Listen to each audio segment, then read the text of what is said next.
Margaret Thompson adjusted her reading glasses for the third time that morning as she checked the IV drip on bed 7 in room 302. Washington General Hospital's third floor was quiet, except for the steady beep of monitors and the distant hum of morning routines that had become as predictable as sunrise. At 52, Margaret possessed the kind of unremarkable presence that rendered her virtually invisible to patients, colleagues, and administrators alike. Her greying hair remained perpetually pulled back in a practical bun.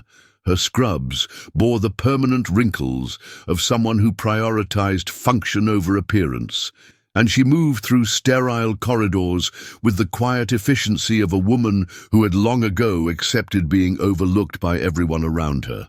What none of them realized as they watched her gentle hands tend to wounds with unusual precision was that those same hands had once performed emergency field surgery under heavy enemy fire in places that didn't officially exist on any government map or military record.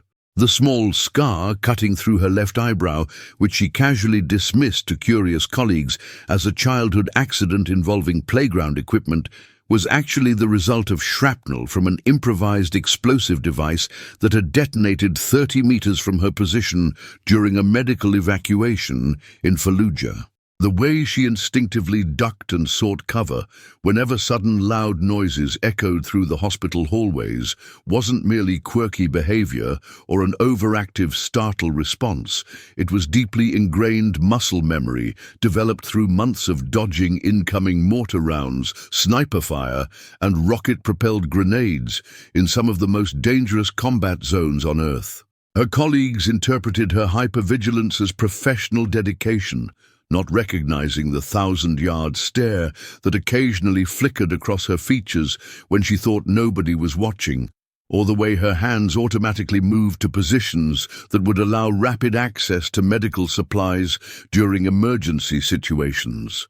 Margaret had been working the day shift at Washington General for exactly 8 years, 2 months and 16 days, ever since she had returned from what the sanitized official military records euphemistically described as extended administrative duty in overseas support operations.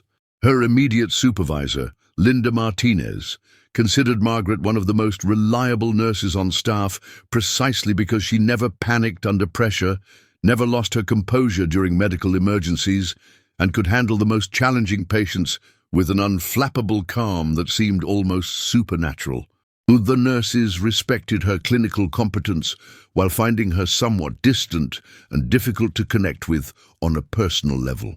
They attributed her emotional reserve to professional focus rather than recognizing it as the psychological armor of someone who had witnessed unspeakable trauma and learned to compartmentalize human suffering in order to function effectively under extreme conditions.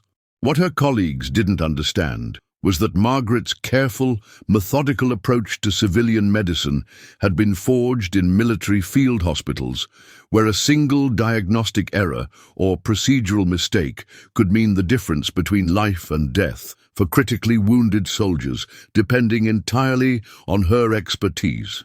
Her ability to remain calm during cardiac arrests and trauma cases wasn't natural talent. It was the result of intensive training in battlefield medicine, where she had learned to perform complex medical procedures while explosions shook the ground beneath her feet and enemy forces attempted to overrun her position. Every day at Washington General, she applied skills that had been developed in circumstances most people couldn't imagine surviving, let alone mastering. The irony wasn't lost on her that she was now considered unremarkable in an environment far safer than anywhere she had previously practiced medicine. The morning of November 15th began with the same predictable routine that had defined Margaret's civilian life for nearly a decade. She arrived at Washington General at precisely 6:47 a.m., exactly 3 minutes earlier than her established pattern, and made her way to the employee locker room in the hospital's basement level. Her worn leather purse, a gift from her late father before his death in 2019, went into locker number 247, the same combination she had used for 8 years. Margaret began her pre-shift ritual of thoroughly reviewing patient charts, cross-referencing medication schedules, and mentally preparing for the day's challenges. Room 301 contained a post-operative cardiac patient requiring close monitoring for signs of arrhythmia or complications. Room 304 housed an elderly gentleman recovering from severe pneumonia who had been admitted during the previous evening's emergency rush. Room 307 held a young mother of 3 who had suffered multiple injuries in a highway collision and was still unconscious following emergency surgery to address internal bleeding. Margaret approached each case with the same methodical precision and attention to detail that she had once applied to treating wounded Marines, Navy SEALs, and Army Rangers in forward operating bases scattered across hostile territory in Afghanistan, Iraq, and Syria. She had absolutely no way of knowing that, at that precise moment, a convoy of armored black SUVs was navigating through Washington, D.C.'s notorious morning traffic, carrying passengers whose arrival would completely destroy the quiet, anonymous existence she had carefully constructed over the previous 8 years. The lead vehicle contained Secret Service agents who had received security briefings so classified that even their own supervisors weren't fully informed about the day's mission objectives or the true identity of the person they were assigned to protect. The second SUV transported officials whose presence at a routine hospital would raise questions that couldn't be answered without compromising ongoing national security operations. By 10:30 a.m., Margaret was deeply absorbed in her morning routine when the first unmistakable signs appeared that something highly unusual and potentially significant was developing within the hospital's normally predictable environment. Security guards wearing earpieces and carrying equipment she didn't recognize began positioning themselves at strategic corridor intersections throughout the 3rd floor. Hospital administrators materialized in expensive suits that clearly cost more than Margaret's monthly salary, their faces displaying the kind of nervous excitement that suggested they knew something important was about to happen, but weren't entirely sure what their role should be. The elevator bank serving the 3rd floor was abruptly restricted to authorized personnel only, with new security checkpoints appearing as if by magic. Margaret continued methodically making her rounds between patient rooms, assuming that some high-profile political figure was being admitted for minor surgery or medical consultation, perhaps a senator requiring privacy for a routine procedure that might become politically sensitive if discovered by opposition researchers or investigative journalists. What Margaret failed to notice, due to her focus on patient care responsibilities, were the military snipers who had quietly taken positions on rooftops of surrounding buildings, providing overwatch coverage typically reserved for presidential security operations. Communications specialists had established encrypted radio networks connecting the hospital with secure command centers in undisclosed locations. Bomb-detecting K-9 units had systematically swept every inch of the building during the early morning hours, clearing potential threats with thoroughness that suggested this wasn't routine VIP security protocol. The security measures being implemented were normally deployed only for movements involving the President of the United States, not for typical hospital visits by cabinet members or congressional leaders. Margaret's military experience should have recognized the scale and sophistication of the operation unfolding around her. But 8 years of civilian life had dulled her threat assessment instincts. She was about to discover that she wasn't just witnessing history, she was the reason for it. At precisely 11:15 a.m., while Margaret was helping Mrs. Patterson adjust her position to alleviate post-surgical discomfort in room 305, she became aware of significant commotion developing in the hallway outside. Multiple voices speaking in urgent, controlled tones, the sound of many footsteps moving in coordinated patterns, equipment being transported and positioned with military precision. She politely excused herself from Mrs. Patterson's bedside and stepped into the corridor, where she encountered a scene that defied logical explanation based on her 8 years of experience working at Washington General Hospital. The entire third floor had been systematically cleared of all non-essential personnel, including doctors, nurses, orderlies, and visitors who had been present just minutes earlier. Secret Service agents now occupied defensive positions at both ends of the hallway, speaking continuously into wireless earpieces with the kind of measured, professional tension that indicated they were managing a high-level security operation with significant national implications and potential risk factors. Remaining hospital staff had been organized into small, controlled groups and positioned at safe distances from the main corridor, their faces displaying mixtures of confusion, excitement, and nervous anticipation as they strained to understand what kind of extraordinary event was unfolding in their familiar workplace. Margaret's extensive military training automatically engaged as she assessed the tactical situation developing around her.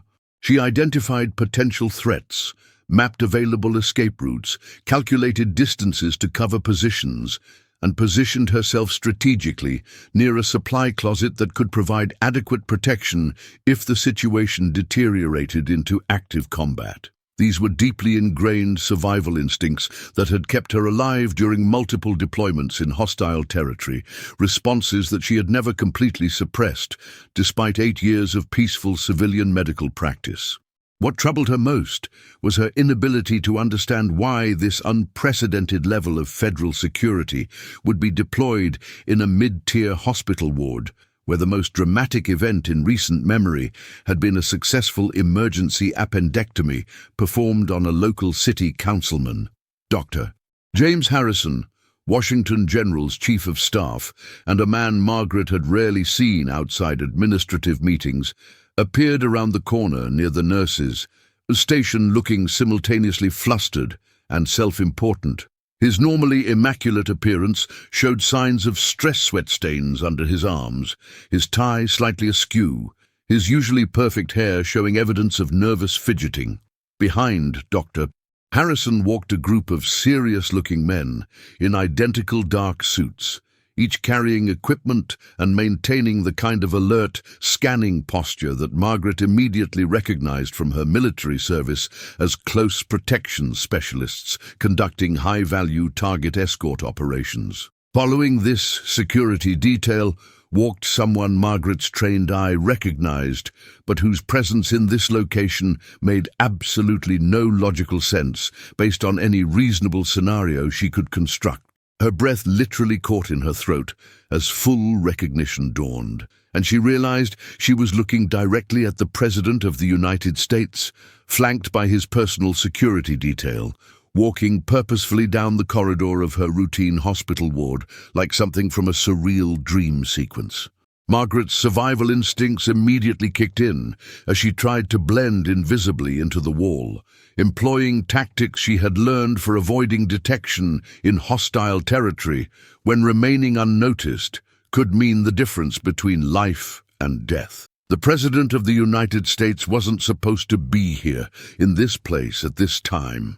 There had been no public announcements about a presidential visit, no advance preparation by hospital administrators, no media coverage suggesting any reason why the most powerful individual in the world would personally visit a routine medical floor in what was essentially a mid-tier regional hospital rather than a premier medical center like Walter Reed or Johns Hopkins. As the presidential entourage approached her position with obvious intentionality, Margaret noticed something else that sent ice-cold fear racing through her cardiovascular system like an injection of liquid nitrogen. One of the men in expensive suits was carrying a distinctive blue presentation box trimmed with gold braid and bearing the unmistakable seal of the United States military. Margaret knew that box with absolute certainty. Every soldier, sailor, airman, and marine knew that box. It was the official presentation case for the Medal of Honor, America's highest military decoration for valor in combat, awarded only for actions involving conspicuous gallantry and intrepidity at the risk of life above and beyond the call of duty. The presidential security entourage stopped directly in front of Margaret's position, creating a formal receiving formation that left no doubt about their intended target. She found herself standing face to face with the Commander-in-Chief of the United States Armed Forces, while Secret Service agents established a protective perimeter and hospital staff gathered at carefully controlled distances to witness whatever extraordinary event was about to unfold. Professional photographers and videographers seemed to materialize from nowhere as word of the presidential presence spread throughout the building with lightning speed, creating an impromptu media event in a location that hadn't seen significant news coverage since its founding 43 years earlier. The president looked directly at Margaret with an expression that combined official solemnity with genuine warmth and respect, then spoke words that made her knees buckle and her carefully constructed civilian identity begin disintegrating like paper in acid. Sergeant Major Margaret Thompson, United States Army Medical Corps, retired, he began with formal military precision. It is my distinct honor and privilege to finally be able to publicly recognize your extraordinary service to this nation and your fellow service members. Margaret's hands began trembling uncontrollably as the president continued speaking, each word carrying implications that terrified her more than incoming enemy fire had ever done. Your actions on March 23, 2016, during Operation Silent Shield, directly resulted in saving the lives of 47 American service members and prevented a tactical disaster that would have compromised ongoing special operations across the entire regional theater.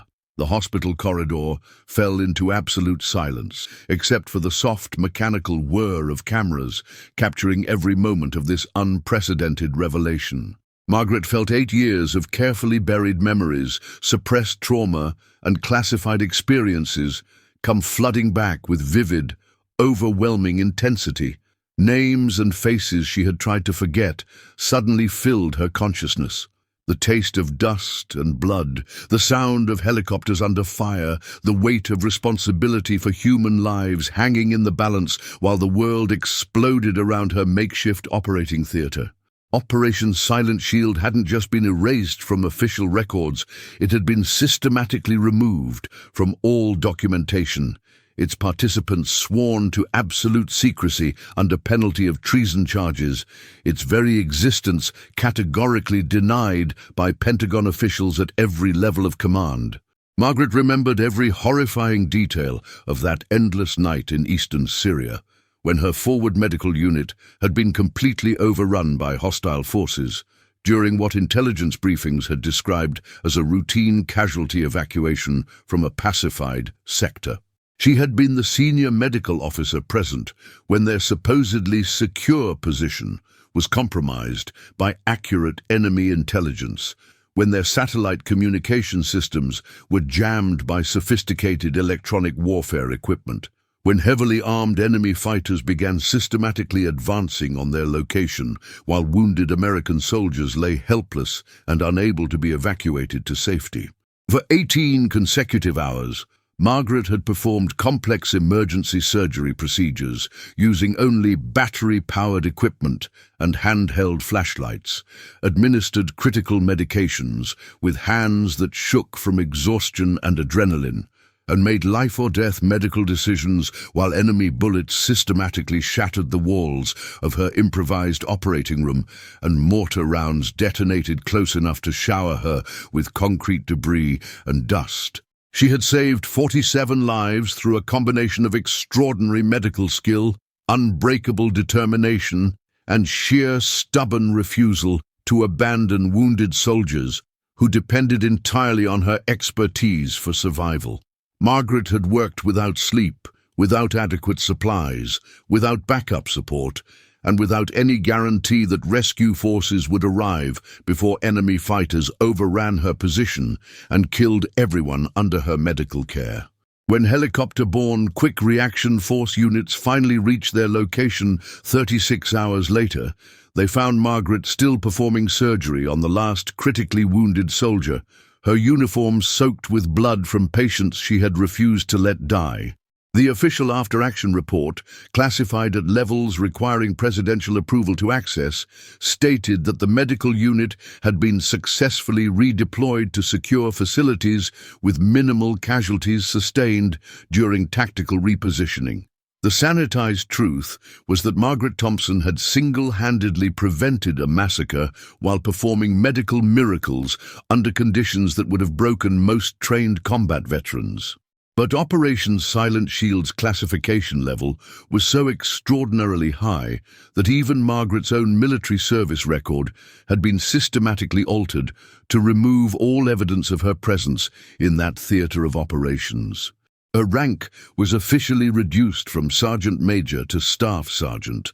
Her combat decorations were removed from personnel files, her specialized medical training was reclassified, and her very participation in overseas combat operations was completely denied by Department of Defense officials. Margaret had been forced to sign legal documents acknowledging that discussing any aspect of her service during the relevant time period would constitute treason against the United States, punishable by life imprisonment or death. For 8 years, she had carried the psychological weight of extraordinary heroism that could never be acknowledged, trauma that could never be treated, and achievements that could never be celebrated or even mentioned to the people closest to her.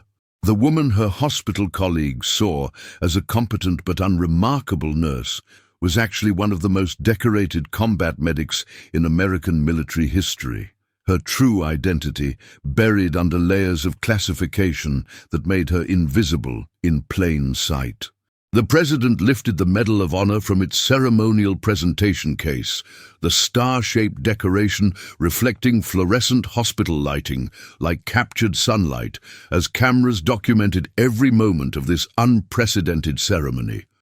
For conspicuous gallantry and intrepidity at the risk of her own life above and beyond the call of duty, he began, reciting the formal citation language with the gravity and precision that such recognition demanded, his voice carrying clearly through the absolute silence that had fallen over the assembled witnesses. Sergeant Major Margaret Thompson demonstrated extraordinary heroism while serving as senior medical officer during classified combat operations designated Operation Silent Shield. When her forward medical position came under sustained enemy attack by superior hostile forces, she voluntarily refused multiple opportunities for evacuation and remained with critically wounded personnel, performing numerous life-saving surgical procedures under direct enemy fire, while simultaneously directing the tactical defense of her medical facility against overwhelming odds. Each word of the official citation hung in the air like thunder, carrying the weight of classified truth finally being spoken aloud after years of enforced silence that had nearly driven Margaret to complete psychological breakdown on multiple occasions.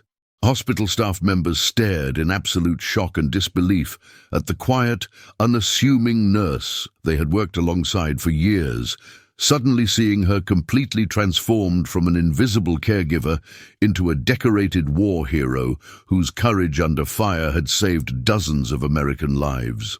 Margaret felt the carefully constructed emotional walls she had built around her military past crashing down like demolished buildings, her secret identity being exposed in the most public way imaginable, while cameras captured every moment of her psychological vulnerability. The weight of recognition she had never expected to receive threatened to overwhelm her completely. 8 years of suppressed pride and unacknowledged sacrifice finally being validated by the highest levels of American government and military leadership.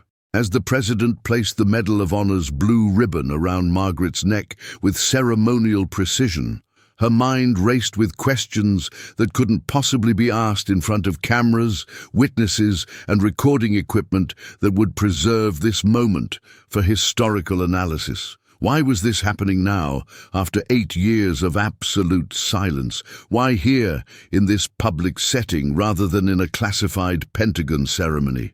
What had fundamentally changed in the geopolitical situation that suddenly allowed this recognition after nearly a decade of enforced secrecy about Operation Silent Shield and everyone involved in its execution?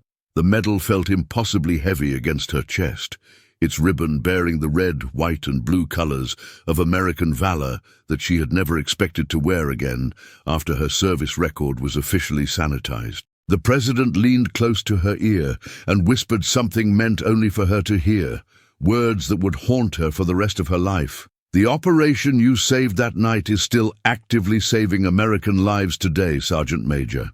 The mission continues, and it was time the world knew who you really are. Those quietly spoken words confirmed what Margaret had suspected, but could never prove throughout 8 years of civilian anonymity that Operation Silent Shield had been a critical component of something much larger and more significant than a simple medical evacuation gone wrong. Her sacrifice, her heroism, her willingness to risk everything for wounded soldiers had protected ongoing special operations that continued to function in the deepest shadows of international conflict and counter-terrorism efforts. The Medal of Honor wasn't simply recognition for past heroism, it represented acknowledgement that her actions had created ripple effects, still protecting American lives in ways the general public would never be allowed to understand. Her enforced silence had been necessary to protect operations, personnel and intelligence assets that remained active in some of the most dangerous regions on Earth, where American Special Operations Forces continued fighting battles that would never be acknowledged by any government official or reported by any news organization. The formal ceremony concluded with precisely choreographed handshakes, carefully staged photographs for historical documentation, and diplomatically scripted remarks about service, sacrifice, and the debt of gratitude owed to America's military heroes. Media representatives fired rapid questions that received only deliberately vague responses about classified military operations and ongoing national security considerations that prevent detailed disclosure. Hospital administrators suddenly discovered newfound pride in their association with a newly revealed Medal of Honor recipient, eager to claim institutional credit for employing such an extraordinary individual, despite having overlooked her completely for 8 years. Margaret answered every question with the same military precision and operational security awareness that had been drilled into her during special operations training, revealing absolutely nothing beyond what had already been officially disclosed, her instinctive protection of classified information overriding any personal desire for explanation, recognition, or emotional closure regarding her traumatic military experiences. As the presidential entourage departed Washington General Hospital, leaving Margaret alone with her colleagues, amazed stares and the overwhelming weight of unwanted public attention, she realized with crystal clarity that her quiet, anonymous civilian life had been permanently destroyed. The phone calls would begin within hours, investigative journalists seeking exclusive interviews, military historians demanding detailed accounts, former patients suddenly remembering their treatment by someone they now knew was a genuine American war hero. She had involuntarily traded 8 years of hard-won anonymity for public recognition, carefully maintained secrecy for official honor, and she wasn't entirely certain the exchange would prove beneficial to her psychological well-being or personal security in an increasingly connected and surveilled world. 6 months after receiving the Medal of Honor, Margaret Thompson officially retired from nursing and accepted a senior executive position as Director of Veterans Medical Services at the Department of Veterans Affairs in Washington, D.C. Her newfound visibility and undeniable credibility opened doors that had remained firmly closed throughout her civilian career, finally allowing her to advocate effectively for wounded warriors facing the same challenging transitions from military to civilian medical care that had nearly broken her own psychological resilience. She used her platform to push for improved mental health resources, enhanced surgical training programs, and recognition initiatives specifically designed for military medical personnel who had served in classified operations and couldn't discuss their service or seek appropriate treatment for combat-related trauma. The once invisible nurse now commanded attention at congressional hearings and Pentagon briefings, her Medal of Honor providing unassailable authority when she spoke about the hidden costs of America's secret wars and the forgotten heroes who fought them. Sometimes, late at night in her new corner office overlooking the Potomac River, Margaret would hold her Medal of Honor and think about the other invisible heroes still working in civilian jobs across America. Their service records sanitized, their sacrifices unrecognized, their trauma buried under layers of classification that might never be lifted. She made it her personal mission to ensure that when their time came for recognition, they wouldn't have to wait 8 years in anonymous silence for someone in government to remember their extraordinary courage. Margaret had learned that behind every ordinary person working quietly in hospitals, schools, and offices across the nation, there might be hiding an extraordinary story of sacrifice and heroism that the world desperately needed to hear. Her journey from invisible nurse to recognized hero had taught her that sometimes the most important battles are fought not for glory or recognition, but for the simple right to save lives when everything else falls apart around you.